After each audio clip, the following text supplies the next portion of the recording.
Allahu, Allahu, Allahu, Allah. Assalamu alaikum wa rahmatullahi wa barakatuhu. Wa alaikum assalam wa rahmatullah. In regards to this, I don't have any knowledge about Hajj. Can you please tell me what that is? And if someone only makes tawbah and asks for Allah for forgiveness constantly, will that suffice? Please know the person in question has been insulted repeatedly and shamed. Is that punishment enough?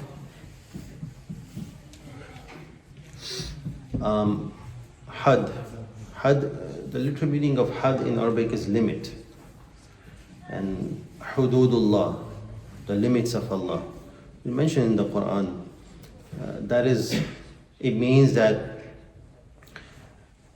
Allah has given rules and regulations to live in a life, right? If we cross those limits, there's some boundaries, right? You remain in it, you'll be fine. But if you cross it, but Allah says, don't commit zina, don't drink, don't do this, don't do that, right? Don't misbehave with others and all this. So these are if you cross that, that is what is hududullah is. You know, that is the hududullah, the rights of Allah, the limits of Allah. Now, the punishments that are, had refers to the penal punishments executed by the Islamic State. Like hadd qazaf, hadd zina, hadd khamar, and if you know, other things. And it depends on the crimes. Now, to execute these had or the punishment is only the authority, the Islamic State has the authority, not civil people. They just do whatever they want to do. If they see someone, drinking, and they just do and give had to them. No, that's not permissible in Islam. It has to be in an Islamic state. Now, we should know this, that in our current time, there is no any Islamic state. Even though we're living in a Muslim country, for example, it's a Muslim country, we call it the majority of the Muslim country, but the laws are not fully Islamically. So that is not considered a Islamic country. In this situation, if someone has committed a sin that is punishable in Islam, the person should make tawbah and istighfar constantly, ask Allah's forgiveness. And it should also be noted that it is haram, it is not permissible for the public, to others, to insult or shame a person who has committed a sin. This is very important, brothers and sisters. But why? Because let's say if someone has committed a sin and you know about it, and 100% you know it is true that someone has committed a sin. You do not know, maybe that person has made tawbah, istighfar, ask Allah's forgiveness, that's it, khalas. Who are we to judge? Who are we to put them into shame and humiliate them, right? It is between that person and Allah subhanahu wa ta'ala. So shaming, insulting, that is not a punishment for that person, but it's actually a crime. Those people who are doing this type of thing. To keep on reminding that person that you have committed this, you have committed that. Even though in his heart he has made tawbah with Allah subhanahu wa ta'ala. So this is very dangerous. If anyone knows someone has committed a sin, that's it, don't talk about it. That's it. Why are we having this talk, and why are we having this conversation about that person that did this or that, right? Number one. Number two, we should not be saying anything to that person. That person had made tawbah, istighfar, and Allah has accepted the tawbah, right? So asking this, is that a punishment enough? That if others are insulting and shaming, that is not a punishment for the sinner. It is actually the person who is shaming is committing a sin. It's very important to understand.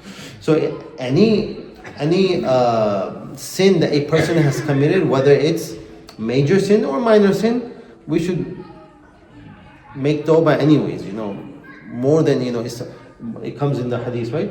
Rasulullah sallallahu alaihi wasallam used to make istighfar more than 70 times, more than 100 times a day. What does that mean? In abundance.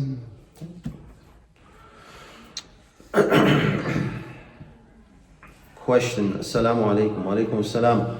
If one, there are two questions in it. If one goes hunting with his non-Muslim friend, and if the non-Muslim friend pulls the trigger to kill the animal, will the animal be halal if the Muslim friend is present to make the meat halal? And the second question is, if there are more than one animal being slaughtered or shot simultaneously by non-Muslims, how would a Muslim make the meat halal if he is present? So the answer of both questions is the same. Okay? If a person goes with his friend who is a non-Muslim, and that non-Muslim is pulling the trigger, just to be a Muslim present doesn't make the meat halal. A Muslim, if he's pulling the trigger and saying Bismillah, Allahu Akbar, and shot, or with his hand, whatever it is, that makes the meat halal by saying Bismillah, Allahu Akbar. Not the non-Muslim shooting, and then even if the Muslim is saying Bismillah, Allahu Akbar, but the trigger has pulled by a non-Muslim, it will not be halal. Understand that? Yeah. Okay? Or a genuine kitabi, who is a genuine practicing Jew or a Christian. It is permissible. If, let's say, for example, a Jew or Christian is saying Bismillah, Allahu Akbar, Bismillah, and pulls the trigger. Because we don't understand. We sometimes, in the previous day, why was, an animal that is slaughtered by a Jew or a Christian was permissible. In those days, even Rasulullah sallallahu alaihi wasallam ate the meat of a Jew. Right? Because at that time, they used to say Bismillah in the name of Allah and slaughter the animal. Right? That is one of the main reasons that is permitted, because they were given because they were given the book, the divine books. Right? So a non-Muslim that you're referring to that does it have any divine book from another religion other than a kitabi or other than a Muslim, if they are killing the animal, that animal will not be halal if it dies. And the same thing with the second question.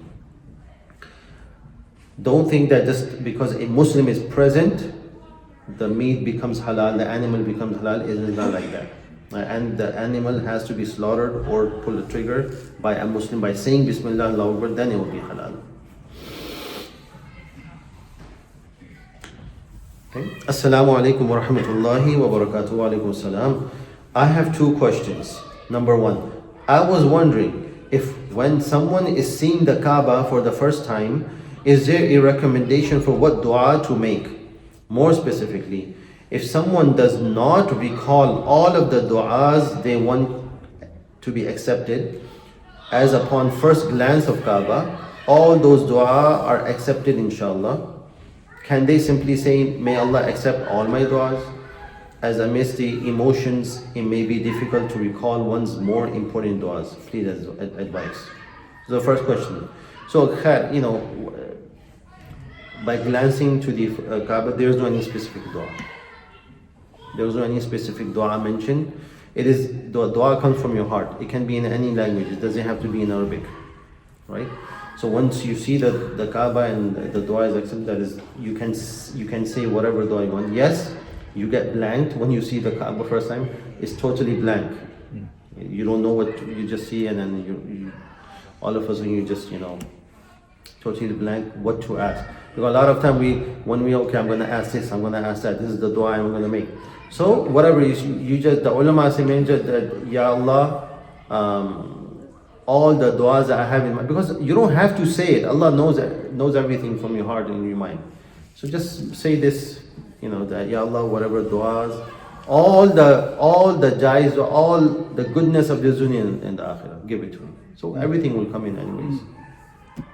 Number 2, if in the state of ihram while in tawaf, wudu breaks, is the remainder of your tawaf invalid? Or can you finish the 7th tawaf and make wudu after? Okay. While you're making tawaf, you need to be in the state of wudu. You need to be in the state of wudu while making tawaf. You do not have to be in the state of wudu when you're doing Safa Marwa. Remember this. Yes, of course, the wudu is wudu. You have to. It's better to be in that state. But if for some reason you're not in the state of wudu while doing Safa Marwa, no problem. But while doing tawaf, you have to be in the state of wudu. Let's say you're in the state of wudu, you started 1, 2, 3, and then after the 4, what happened? Wudu broke. Now you have to go, make wudu and come back, and you can resume wherever you left off. You do not have to start from all over, number 1. Let's say you have completed 4, so 3 remains, you can just finish the 3. No problem. If someone intentionally wudu broke and knows that my wudu is broken and then completes the tawaf and ends it, that person has to give dam. That person has to give dam while in the state of ihram. So don't do that. Once it's done, you don't have to start from the beginning. Whatever the tawaf is left, 2, 3, 5, whatever, just complete it.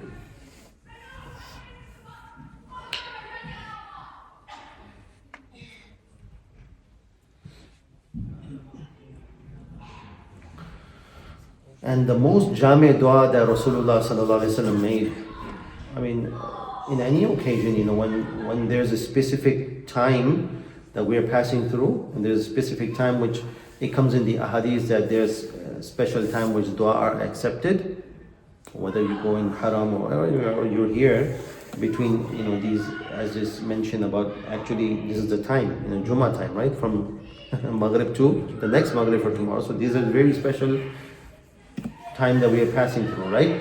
So dua are being accepted. So the best dua that you can, everything is a jami dua. What is it? Allahumma inni as'aluka. Allahumma inna nas'aluka min khayri ma sa'alaka minhu nabiyyuka Muhammadun sallallahu alayhi wasallam wa na'udhu bika min sharri ma sta'adaka minhu nabiyyuka Muhammadun sallallahu alayhi wasallam wa anta al-musta'an wa alayka al-balagh wa la hawla wa la quwwata illa billah. This is the dua. Every khair came and every shar, you ask for, seek protection and refuge from every evil.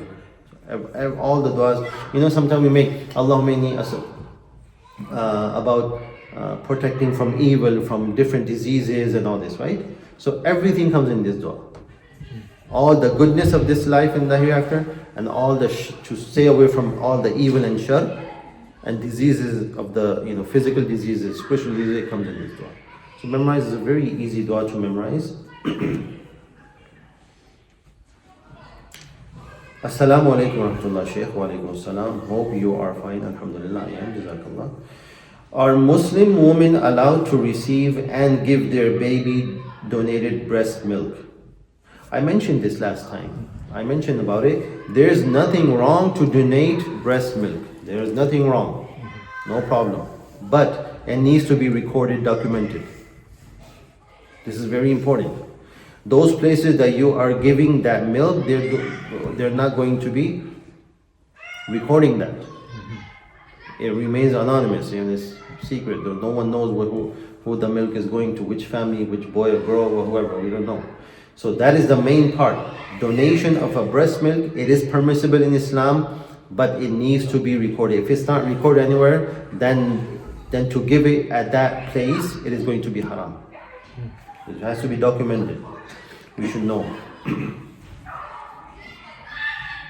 Document means that Record the it. names and Yeah, which family is being to be donated to, which child is been drinking the milk and all that. Then, so in that way, need that information for the future. That this family, so and so family, is now became brother and sisters. If there's any children of theirs, and it's going to be all the law of muharramat, the mahram will apply to them. The mother will be mother as a mother. That woman will be a mother for them, and their children will be brothers and sisters. They cannot marry. Tell me one more. Assalamu alaikum wa alaikum assalam. When a kid is 4 years and 4 months and 4 days. Well, this is specific days. Okay, so 4 years, 4 months, 4 days. That's good. You only ask for it in 4 weeks and in 4 minutes and 4 hours. Okay. So let me repeat this. When a kid is 4 years, 4 months, and 4 days, parents invite a teacher to teach the Quran to the kid, like Iqra bismi rabbika alladhi, and they gather close relatives for that function and name it Maktab celebration. Is this bid'ah? Yes, it is. It is bid'ah. It is not permissible. I don't know where fixing the days, 4 days and 4 months and all that, not missing any of these days and all that. This is not permissible in Islam. This is some type of a bid'ah. There's no specific age. Number one, whenever the child starts the qaida, the beginning book of Quran and by teaching, yes, for encouragement, the kid, you can give them some gift, right, for the encouragement. But don't fix any days or this months and that and all that, right?